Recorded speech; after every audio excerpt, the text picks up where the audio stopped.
In 2008, a deadly virus called Reapers appeared in Scotland. It spread so fast that it only took 1 week to cover the entire country, killing thousands of people. At that time, the United Kingdom imposed martial law, closed the borders with Scotland, and built a massive wall around it. Of course, the citizens were furious and started protesting for their freedom.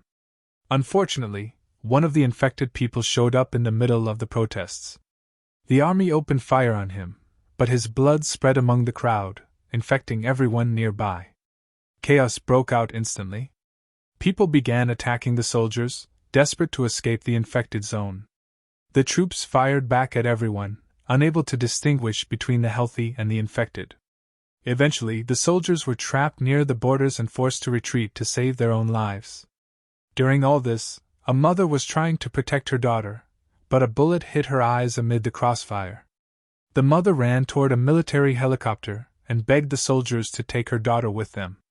They agreed, and she handed the child over, leaving her a note with their home address in case her daughter ever came back one day.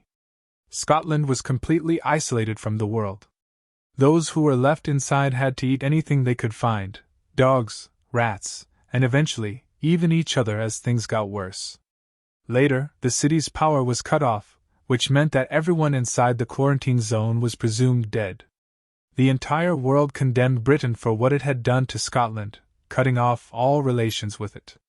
As a result, Britain went bankrupt and its economy collapsed. 27 years later, Major Eden was on a mission aboard a ship owned by a man named Richter, a human trafficker.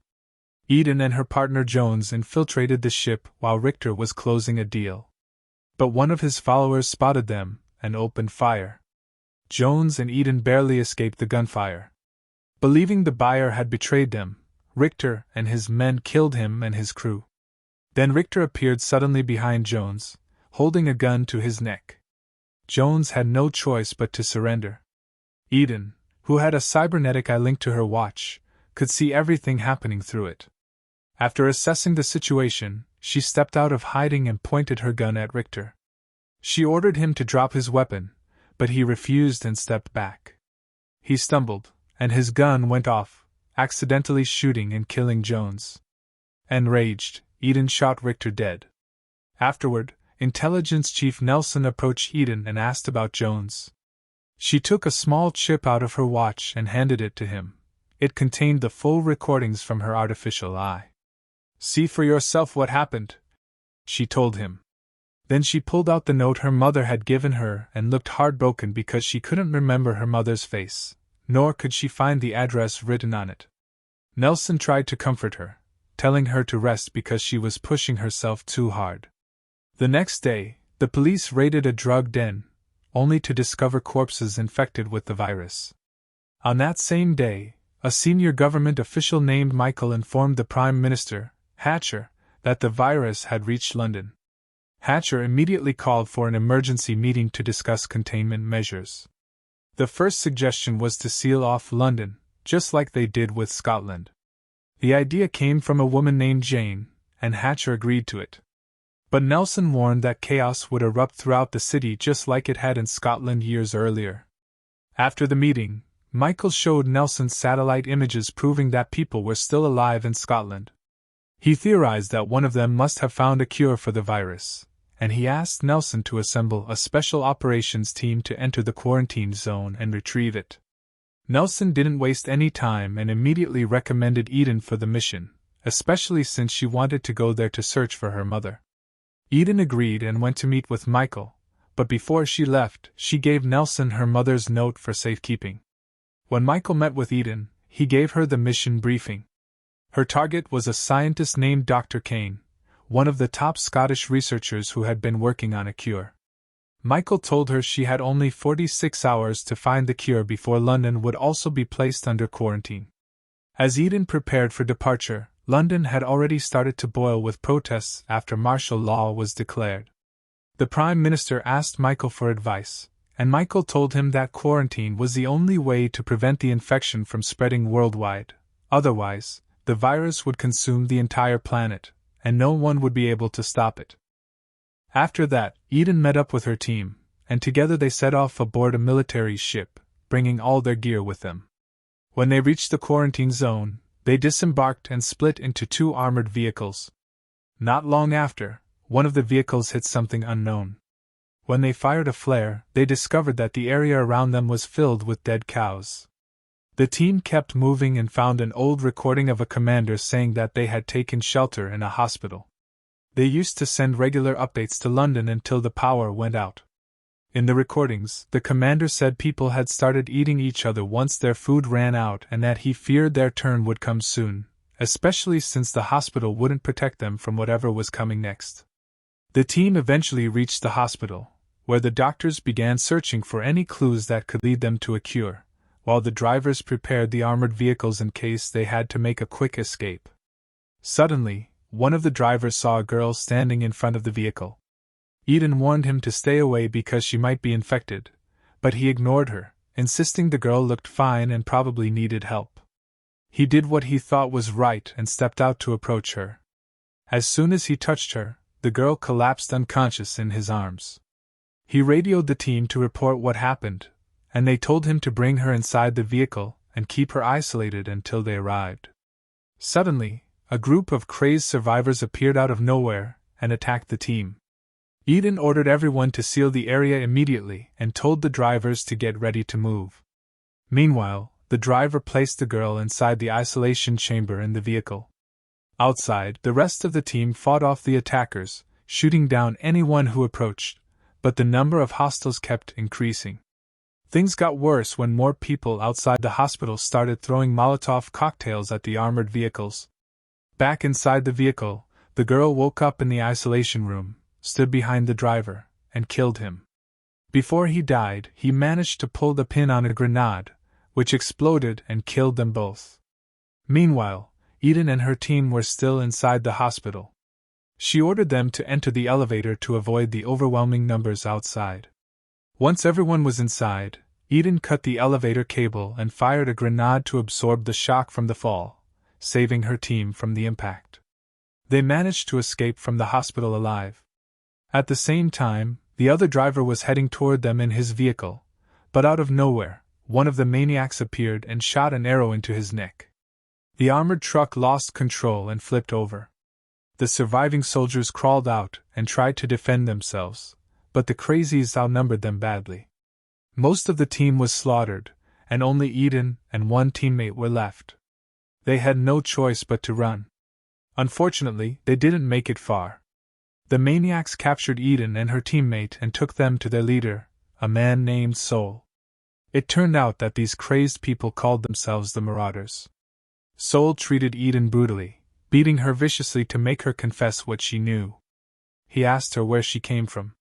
When she told him she was from the other side of the wall, Soul said he always knew the government had lied when it claimed no one was alive out there.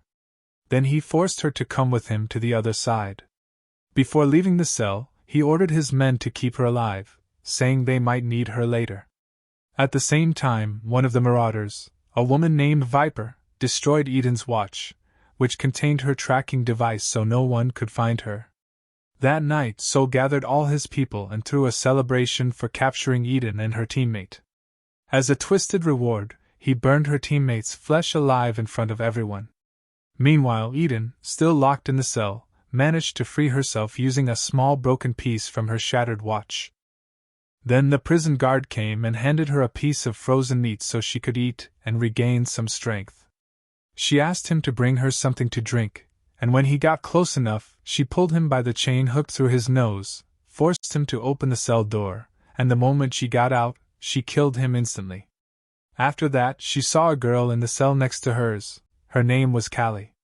Before leaving, Callie called out to her and offered to help Aiden find her father, but only if Aiden would free her. Aiden agreed and went to release her, but just then Viper appeared and attacked Aiden. At first, Aiden wasn't armed, but she managed to grab one of Viper's swords, and the fight began. Viper made the mistake of getting too close, and Callie grabbed her by the hair, holding her head still for Aiden, who didn't hesitate to cut off Viper's arm and then her head. Aiden called Norton and Sterling, the only 2 remaining members of her team, and told them to meet her at the train station. As soon as Norton and Sterling left their hideout, the thieves started chasing them, forcing them to run with everything they had. At the station, Aiden waited with Callie and her friend Joshua. The train started moving before the others could get on, but they pushed harder and managed to jump aboard just in time. For Sterling, though, it was tougher. The thieves were throwing things at him and closing in fast. Aiden jumped off the moving train to help him, fought off the attackers, and bought enough time for both of them to climb aboard. On the train, Callie told Aiden she'd lead her to her father but couldn't face him with them because he'd gone mad with power after everything he'd been through. The train stopped at a certain point, and Callie guided the group through an old military facility to take a shortcut. Once they got to the other side, they ran into a man named Telemon, wearing full armor and riding a horse like he came straight out of the Middle Ages. Even though the group had guns and could have easily taken him down, they decided to surrender, figuring it was the fastest way to reach Kyle.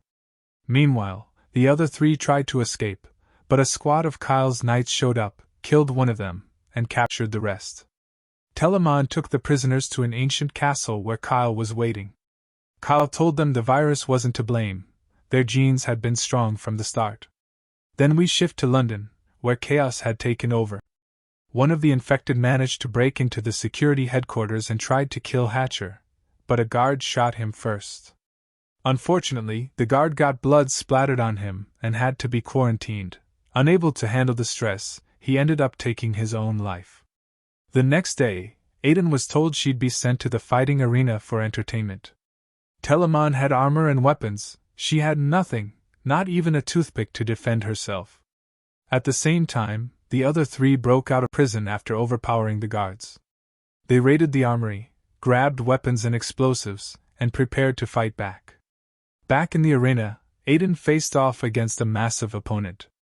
After a grueling battle, she managed to grab a weapon from one of the spectators, struck the beast down, and sent him crashing to the ground. She thought it was over, but Telemon got up again and was about to kill her. At the last second, Aiden spun around and buried an axe in his head. Meanwhile, Kyle ordered his men to execute all the prisoners, but Norton and the others acted fast. They detonated the explosives they'd stolen, throwing the entire fortress into chaos. One of Kyle's archers tried to shoot Aiden, but Norton saved her again, shooting the archer before he could release his arrow. They all mounted horses and fled the castle, chased by knights. Luckily, they found a brand new car parked in the abandoned military base.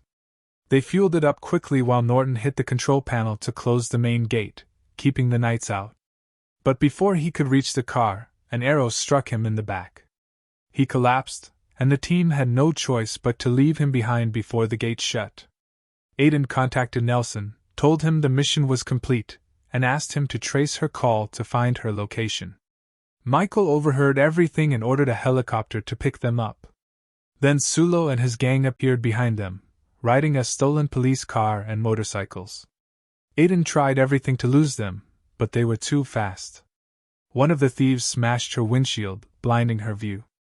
She muttered, "If I'm dead either way, what's there to be afraid of?"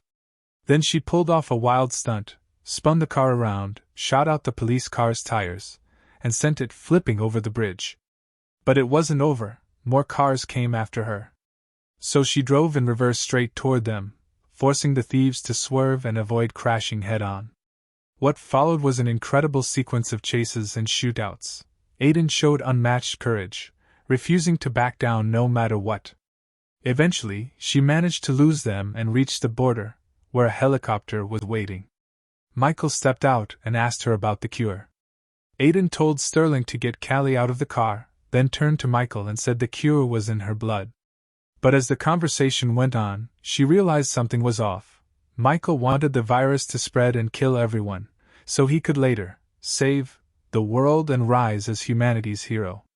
Knowing she couldn't fight his power directly, Aiden told Sterling to take Callie and run, making sure Michael never got what he wanted. Then she went back on her own. She arrived at the address her mother had written for her and found Nelson there with the same note. When he handed it back, she said she didn't need it anymore. She'd found all the memories and photos she'd been looking for inside the house.